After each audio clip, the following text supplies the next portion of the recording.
యాకోబు పత్రిక 4వ అధ్యాయం 1వ వచనం. మీలో యుద్ధములు పోరాటములు దేని నుండి కలుగుచున్నవి? మీ అవయవములలో పోరాడు మీ భోగెచ్చల నుండియే గదా. మొదటి ప్రపంచ యుద్ధం ఆగస్టు 1914లో ప్రారంభమైంది.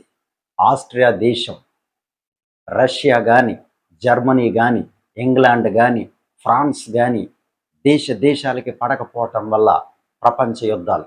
ఒక యువరాజుని యువరాణిని చంపినందువల్ల దేశాలకి పడలేదు. మొదటి ప్రపంచ యుద్ధం అప్పుడు ప్రారంభమైంది. రెండో ప్రపంచ యుద్ధానికి వచ్చేసరికి 1939లో రెండో ప్రపంచ యుద్ధం స్టార్ట్ అయింది.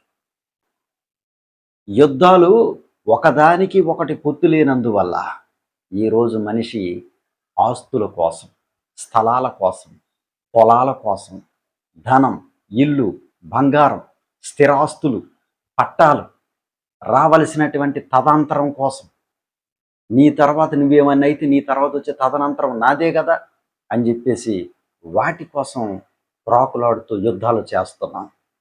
ఏమండి, మనకు రావాల్సింది మనకు రాకపోతే మనిషిని చంపాలనే రూల్ ఏమైనా ఉందా? ప్రపంచ యుద్ధాల్లో కూడా అవే జరిగాయండి. వారికి స్వేచ్ఛ కావాలి.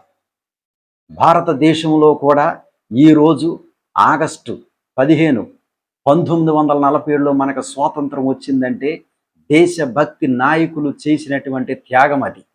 అలాగే బైబిల్ గ్రంథంలో ఏమని చెప్తున్నారంటే, అపోస్తులుడైన పౌలు ఒక మాట అంటారు, మంచి పోరాటము పోరాడి తిని నా పరుగు కడముట్టించి తిని విశ్వాసము కాపాడుకుంటుని ఇక మీదట నా కొరకు నీతి కిరీటం ఉంచబడి ఉన్నది.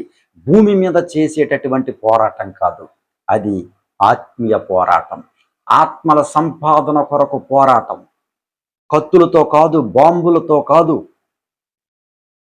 దేని వలన కాదు, కేవలం వాక్యంతోనే పోరాటం.